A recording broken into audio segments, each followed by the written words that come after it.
بسم الله الرحمن الرحيم. الحمد لله رب العالمين والعاقبة للمتقين ولا عدوان إلا على الظالمين، وصلى الله على نبينا محمد وعلى آله وصحبه أجمعين. أما بعد، فإن خير الحديث كتاب الله، وخير الهدي هدي محمد صلى الله عليه وسلم، وشر الأمور محدثاتها، وكل محدثة بدعة، وكل بدعة ضلالة، وكل ضلالة في النار. أحبابي في الله، إن شاء الله تعالى بالله سبحانه وتعالى فقد زتشيغا تمهرت ملخص التوحيد ከተውሂድ መጽሐፎች በጥያቄና በመልስ መልኩ የተውጣጣች የተውሂድ ትምህርት ነው።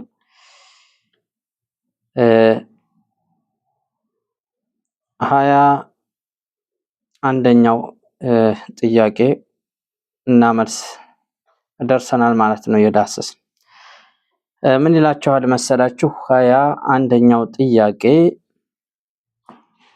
اذكر مراتب الدين ይላል። የድን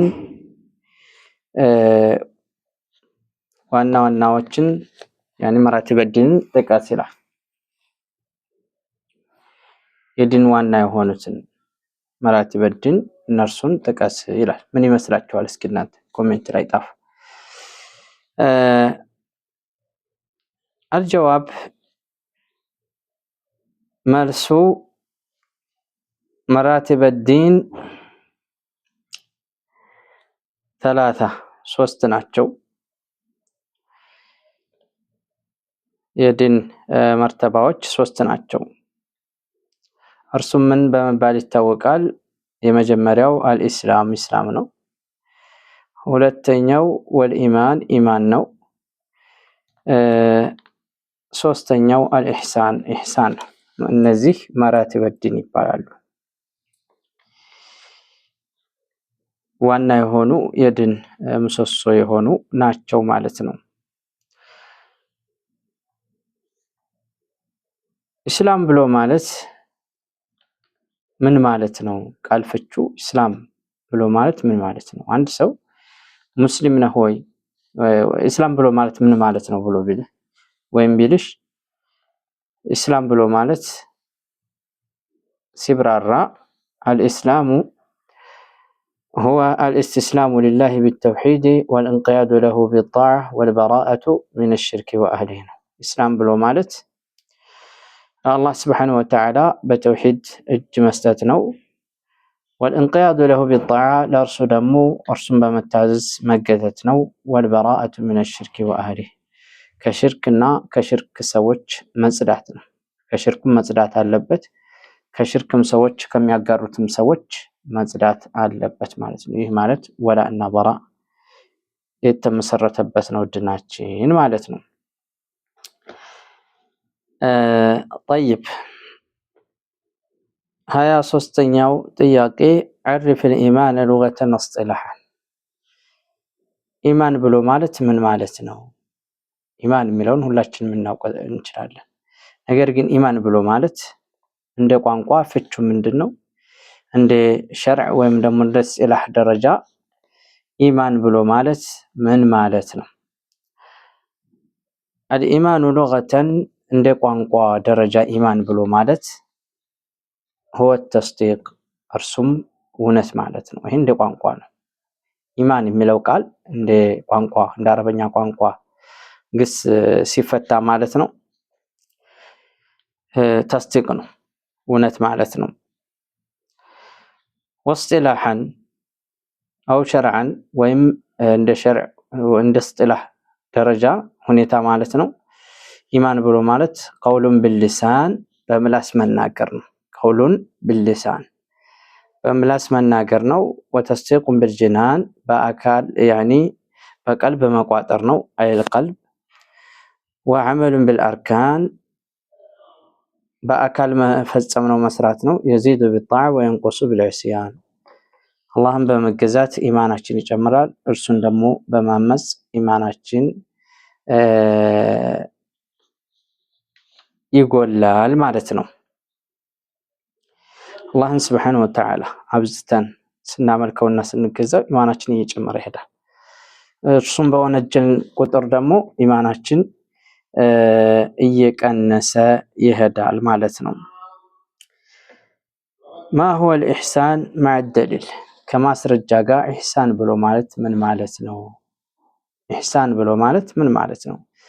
አሐድ መራቲብ ዲን ነው፣ ከዲን ደረጃዎች አንዱ ነው። ኢሕሳን ብሎ ማለት الإحسان إحسان ብሎ ማለት هو እርሱም أن تعبد الله سبحانه وتعالى አላህን سبحانه وتعالى ልታመልክ ነው። أن تعبد الله አላህን سبحانه وتعالى ልታመልክ ነው። كأنك تراه ልክ አንተ እንደምታየው ሆነ فإن لم تكن تراه እንደምታየው ባትሆን فإنه يراك እርሱ ያያሃልና።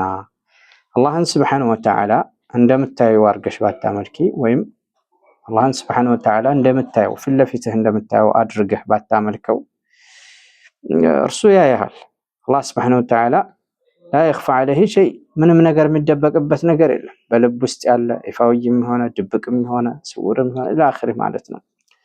እና ስለዚህ አንተ እንደምታየው ሆነህ አላህን ስብሐነሁ ወተዓላ ባታመልክ እንኳ እርሱ ያየኛል ብለህ የሚመለከተኝ አምላክ አለኝ ጌታ አለኝ ብለህ አምልክ ነው። ይሄንን ሙሻሃዳ እና ሙራቀባ ብለው ይከፍሉታል። ይሄንን ሙሻሃዳ ማለት አላህን ልክ እንደሚያየው አድርጎ ሆኖ ማምለክ። ይሄ በጣም ትልቅ ደረጃ ላይ የደረሱ ሰዎች ናቸው። አላህን እንደሚያየው አድርጎ ልክ እንደሚያየው ፊት ለፊቱ። ሙራቀባ ደግሞ የሚጠባበቀኝ ጌታ አለ ብሎ የሚጠባበቀኝ ጌታ አለ፣ እኔ የምሰራውን የሚያውቅ የሆነ ጌታ አለ፣ በሌትም በቀንም ረቂብ የሆነ ተጠባባቂ የሆነ ጌታ አለኝ ብሎ እንትን ማለት ነው፣ እርሱን ማምለክ። ይሄ ሙራቀባ ይባላል። طيب وقوله تعالى الله سبحانه وتعالى ላቅ ያለው ጌታ እርሱ ያለው ነው إن الله مع الذين اتقوا والذين هم محسنون ይላል ሱረቱ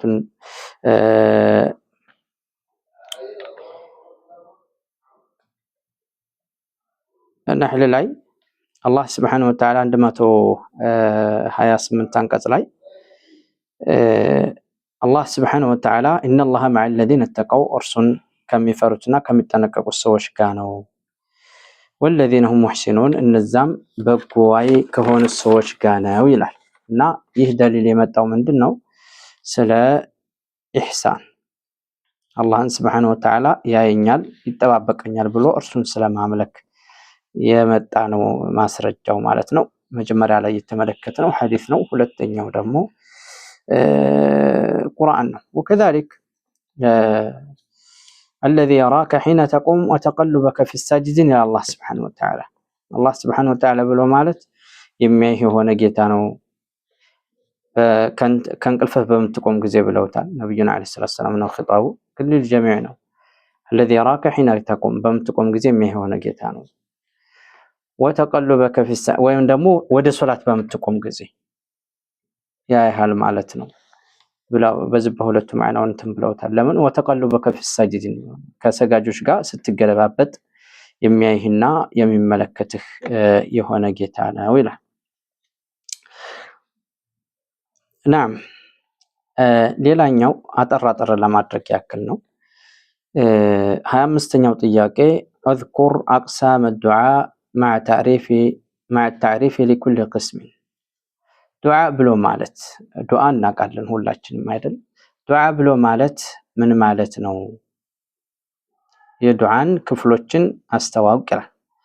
እያንዳንዱ ታሪፉን አስተዋውቅ፣ ዱዓ ለስንት ይከፈላል የሚለውን ማለት ነው።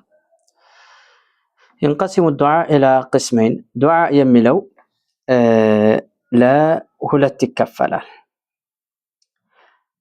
ለሁለት ይከፈላል።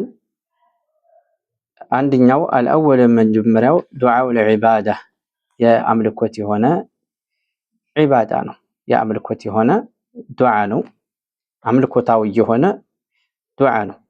ሁለተኛው ዱዓው ለመስአላ ይባላል። የጥያቄ የሆነ ዱዓ ነው። የጥያቄ የሆነ ብሎ ማለት አላህን ስብሐነሁ ወተዓላ ይሄንን ስጠኝ፣ ልጅ ስጠኝ፣ እንደዚህ ስጠኝ፣ ዝናብ ስጠኝ፣ ሀብት ስጠኝ ብለን ስንለምን ይሄ ዱዓ አልመሰአላ ነው። ዱዓው ኢባዳ ደግሞ የአምልኮታዊ የሆነው ኢባዳ ደግሞ እንደሚቀጥለው ነው ማለት ነው። አልአወሉ የመጀመሪያው ዱዓው ለዒባዳ አምልኮታዊ የሆነው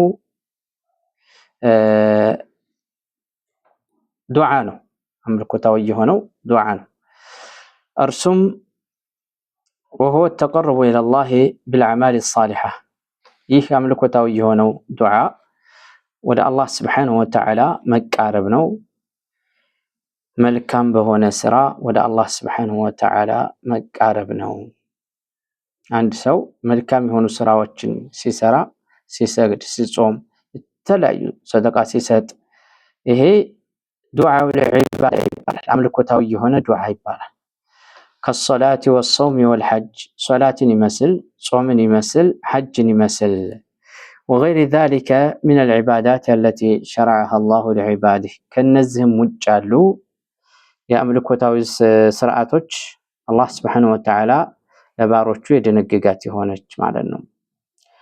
ፈኢዛ ሰለል ኢንሳን አው ሷመ ፈቀድ ደዓ ረበሁ ቢሊሳኒል ሐል አንድ ሰው በሰገደ ጊዜ ወይም በጾመ ጊዜ በእርግጥም አላህን ስብሐነሁ ወተዓላ ለምኗል ማለት ነው። ቢሊሳኒል ሐል ሊሳነል መንጥቅ ሳይሆን ሊሳነል ሐሉ አላህን ስብሐነሁ ወተዓላ እያመለከና እርሱን መልካም የሆነ ምንዳ እንዲመነዳው እየጠየቀ ነው ማለት ነው። አን የግፊር ለሁ እንዲምረው ለእርሱ እንዲምረው ወአን ዩጂረሁ ሚን ዐዛቢህ ከእሳቱ እንዲጠብቀው በሊሳነል ሐል አላህን ስብሐነሁ ወተዓላ እየተማጸነና እየለመነ ነው። ለአላህ ስብሐነሁ ወተዓላ ሲሰግድ፣ ሲጾም፣ ሐጅ ሲያደርግ ማለት ነው። አላህ ስብሐነሁ ወተዓላ ወንጀሉን እንዲምርለት ሐጅ የሰራ ሰው እናቱ እንደወለደችው ሆኖ ይመለሳል ብሎ የለም እንዴ? 5 አውቃት ሶላትን የሚሰግድ ሰው አምስት ጊዜ እንድታጠበ በቀን 5 ጊዜ እንድታጠበ ነብዩ አለይሂ ሰላቱ ወሰለም የመሰሉት በሰውየው በራፍ ላይ ውሃ አለ፣ ፈሳሽ ውሃ ማለት ነው። እዛ 5 ጊዜ በቀን ቢታጠብ እድፍ ይኖረዋል ብለው ጠየቋቸው። አይኖረውም ሲሏቸው ከذلك الصلوات الخمس አሉ። 5 አውቃት ሶላትም እንደዛ ነው። ቤቱ በራፍ ውሃው ፈሳሽ ውሃ ኑሮ በዛ ፈሳሽ ውሃ 5 ጊዜ እንደሚታጠብ ሰው ነው 5 አውቃት ሶላት የሚሰግድ ሰው አሉ። ወንጀሎቹ ይታጠቡለታል ማለት ነው። ያኒ ይህ ማለት ትንንሽ የሆኑ ወንጀሎች ማለት ነው። ናም እና ሲጾም፣ ሲሰግድ፣ ሐጅ ሲያደርግ ቢሊሳኒል ሐል አላህን ስብሐነሁ ወተዓላ እየለመነ ነው ወንጀሉን እንዲምረው ወአን ዩጂረሁ ሚን ዐዛቢህ ከቅጣቱ እንዲጠብቀው አላህ ስብሐነሁ ወተዓላ እየለመነ ነው እርሱን ማለት ነው። ጠይብ ወአን ዩዕጢህ ሚን ነዋሊህ ከቸርነቱና ከእዝነቱ እንዲሰጠው እየተማጸነ ነው ማለት ነው። ሊሳነል ሐሉ አሳኒ ሁለተኛው ምን አቅሳሚ ዱዓ ከዱዓ ክፍል የሆነው ሁለተኛው ዱዓኡል መስአላ ጥያቄው የሆነው ዱዓ ነው። ወሁወ እርሱም ይህ ጥያቄው የሆነው የልመና የሆነው ዱዓ ማለት ነው። ጠለቡ ማ የንፈዑ ዳዒ ሚን ጀልቢ ነፍዕን አው ደፍዒ ዱር ጠለቡ ማ የንፈዑ ዳዒ ለማኝ የሆነው ሰውዬ መጠየቁ ነው። የሚለምን የሆነው ሰውዬ መጠየቁ ነው ከአላህ ስብሐነሁ ወተዓላ ሚን ጀልቢ ነፍዕን ጥቃሞት ያለውን ነገር ጥቃሞት የሚያመጣለት የሆነን ነገር ማለት ነው። አው ደፍዒ ዱር ወይም ደግሞ ጉዳቻን የሚገፋተርለት የሆነን ነገር መጠየቁ ነው። ሰው ታሞ ከሆነ አንታሽረይ ብሎ ሲል ይሄ የደረሰበትን ጉዳቻ አላህ ስብሐነሁ ወተዓላ እንዲያስወግድለት እየለመነ ነው። ልጅ አጥቶ ከሆነ ልጅ ስጠይ ሲል ያጣውን ነገር እንዲሰጠው፣ ሀብት ስጠይ ሲል ያጣውን ነገር እንዲሰጠው እየለመነ ነው። እና ይህ ነው ማለት ነው ዱዓኡል መስአላ። ያው ሁለቱ ነው። አንድ ጉዳቻ ያለበትን ነገር እንዲያስወግድለት፣ ሁለት ደግሞ ጥቅም እንዲሰጠው አላህ ስብሐነሁ ወተዓላ እየለመነ ነው ማለት ነው። ጠይብ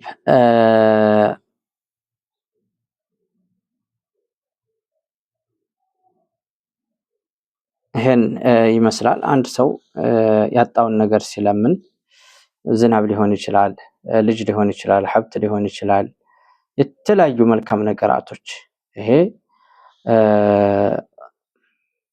ጠለቡ ما ينفعه يعني من دنياه وآخرته يعني الدنيا لا يمتقمون آخرة لا يمتقمون ما ጠየቁ ነው። وكذلك የደረሰበት ጉዳቻ ካለ ከሳት እንዲጠብቀው ነገ ከአኺራ ጀነትን እንዲወፍቀው እነዚህን ነገር ያኔ ሲለምን እነዚህ ነገራቶች ዱዓኡል መስአላ ይባላሉ። ጥያቄው የሆኑ ዱዓዎች ናቸው። ዱዓ ደግሞ ዒባዳ ነው፣ አምልኮት ነው። አላህ Subhanahu Wa Ta'ala إن الذين يستكبرون عن عبادتي سيدخلون جهنم داخرين ይላል። እነዛ እኔን ከማምለክ የሚኩራሩ የሆኑ ሰዎች አፍጥንብራቸው ጀሃነም ታይገቡ አይቀሩም ይላል። እና አምልኮት ብሎ ጠራው ዱዓን አላህ Subhanahu Wa Ta'ala عبر هنا الدعاء بالعبادة إن الذين يستكبرون عن عبادتي عبادة ብሎ ጠራው። وقال ربكم ادعوني استجب لكم ብሎ ነው የጀመረው ማለት ነው። ጌታችሁ ብሎ አለ ለምኑኝ መርሐባ አላችኋለሁ ካለ በኋላ ከዛ በኋላ ዱዓን ኢባዳ ብሎ አበረው ማለት ነው። እኔን ከማምለክ የሚኩራሩ የሆኑ ሰዎች በአፍጥንብራቸው ጀሃነም ታላስገባቸው አልቀርም አላህ Subhanahu Wa Ta'ala ማለት ነው።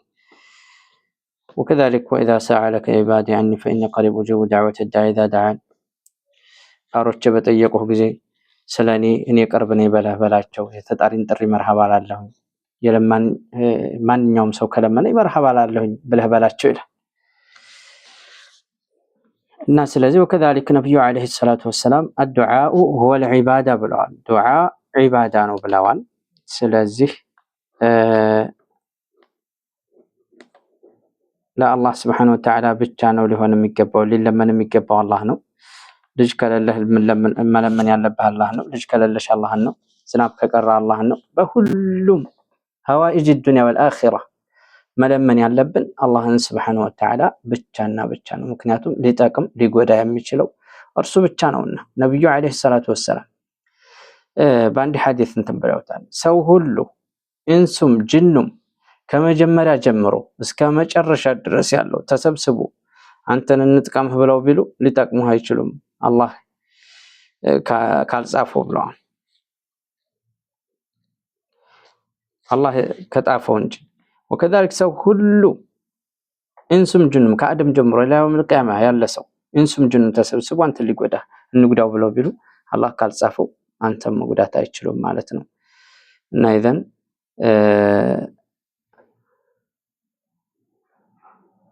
ስለዚህ እርሱ አላህ Subhanahu Wa Ta'ala የወሰነው ነው የሚሆነው በዚች ዓለም ላይ ማለት ነው። ለማለት ያክል ነው። አላህን Subhanahu Wa Ta'ala በብቸኝነት እርሱን እንለምን እላለሁኝ።